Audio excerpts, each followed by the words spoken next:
Bonjour, voici une courte vidéo qui m'a été demandée sur le commentaire, comment analyser les différents types de textes et ici plus précisément le commentaire d'un texte dit de littérature d'idées.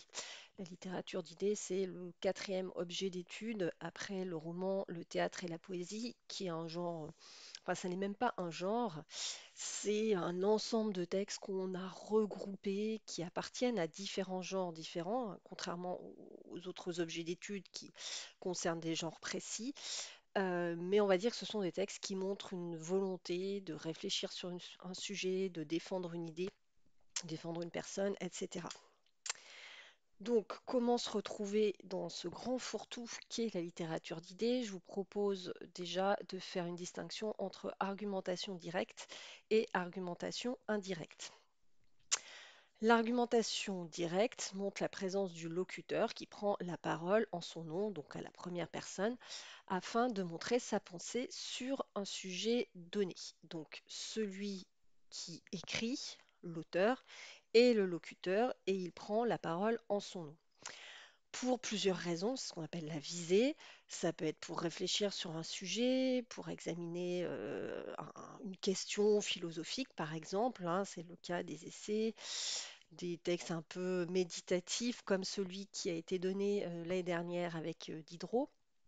Les essais, rappelons que le créateur de ce genre et de ce mot, c'est Montaigne, au XVIe siècle, qui écrit trois livres d'essais qui sont remaniés tout au long de sa vie en s'intéressant, en écrivant sur des sujets divers et variés, l'éducation, les cannibales qui a été donné par exemple il y a 4 ans au bac.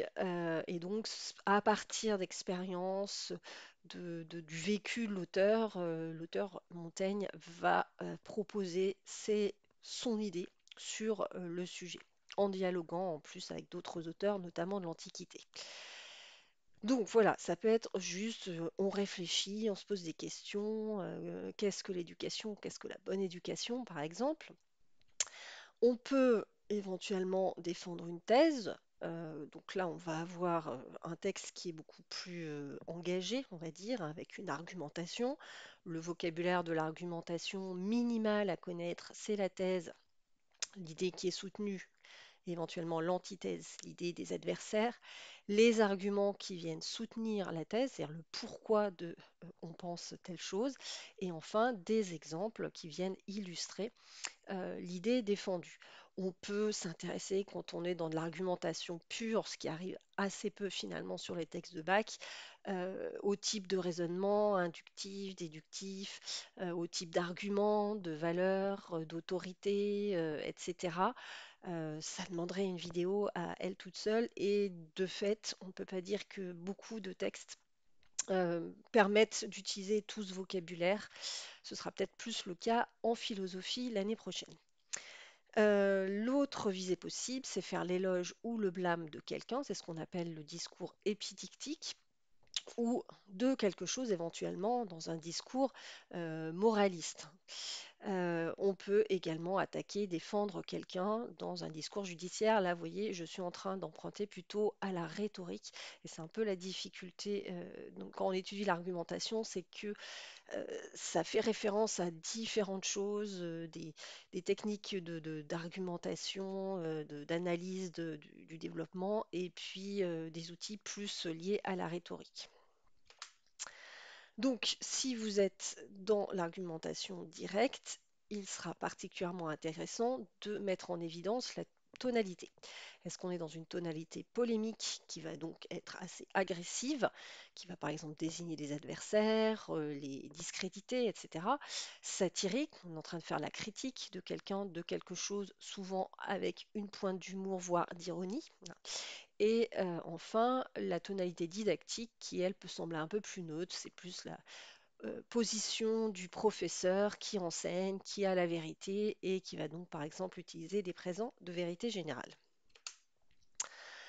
Dernier point sur l'argumentation directe, je dirais qu'on peut voir deux pôle qui se distingue, hein, qu'on pourrait éventuellement distinguer, quelque chose qui est plutôt du côté du discours, c'est-à-dire avec un locuteur qui s'adresse à des destinataires, lesquels sont présents, hein, dans le texte. Je pensais à Olympe de Gouges, femme, réveille-toi. Vous voyez que c'est bien Olympe de Gouges qui s'adresse aux femmes. Il y a un destinataire et donc il y a des marques de l'oralité. Généralement, le discours va s'appuyer sur des conseils de construction de la rhétorique. Là encore, il faudrait aller voir des vidéos sur la construction du discours, hein, la dispositio, le locutio, l'actio, etc. Comment construire un discours avec l'exorde, la narration, la confirmation, éventuellement la réfutation, et puis la péroraison. Donc, toute cette construction du discours, elle peut être intéressante à analyser quand on a un texte comme ça dont on voit qu'il s'adresse à un destinataire dans le but d'avoir un effet sur lui, c'est-à-dire de le convaincre, de l'encourager peut-être, hein, ça peut être une harangue. Olympe de Gouges essaie de convaincre les femmes d'agir, par exemple. Voilà, donc dans le discours, c'est là qu'on va être particulièrement attentif, notamment à la polémique. De l'autre côté, je dirais qu'il y a des genres qui sont peut-être plus de l'ordre de l'écrit et de la réflexion personnelle sans que forcément on essaie de convaincre quelqu'un, hein. Donc, par exemple, le texte de Diderot de l'année dernière, c'était plus une réflexion sur le thème de la ruine et tout ce que ça amène sur la réflexion sur le temps, la réflexion sur les sentiments aussi, la ruine qui est propre à l'expression, enfin, la perception de ses sentiments, un retour sur soi. Donc, vous voyez que l'auteur est plutôt dans une réflexion, une sorte d'introspection, voilà, c'est le terme, plutôt que dans une forme active qui cherche à agir sur les autres. C'est là qu'on trouvera les essais, les méditations, les réflexions philosophiques, métaphysiques. Maintenant, venons-en à l'argumentation indirecte. Cette fois, l'auteur ne va pas défendre directement en son nom une idée, mais va faire passer une idée à travers un récit, les paroles d'un personnage au théâtre ou dans un roman. Le grand genre d'argumentation indirecte, c'est l'apologue, qui est, on va dire, un terme générique pour désigner un récit qui comporte une leçon, un message. On peut classer dans ce genre de l'apologue la fable, le conte philosophique par exemple, la parabole, et donc penser aux fables de La Fontaine, au conte philosophique de Voltaire, au dialogue de Diderot, par exemple le supplément au voyage de Bougainville. Le but, c'est plaire et instruire, placere et docere. Il s'agit d'apporter une leçon, mais en essayant de distraire, penser à la fable, par exemple, le pouvoir des fables de La Fontaine, qui exprime cette nécessité d'avoir recours au récit pour susciter l'attention de son destinataire. D'autres genres de l'argumentation indirecte, la tirade argumentative au théâtre, on en a beaucoup chez Molière. On pense par exemple dans Le Malade imaginaire aux tirades de Béralde qui essaie de convaincre Argan que la médecine ne sert à rien, mais que la nature fait bien les choses et que si on laisse le corps se reposer, il saura se remettre de lui-même, par exemple.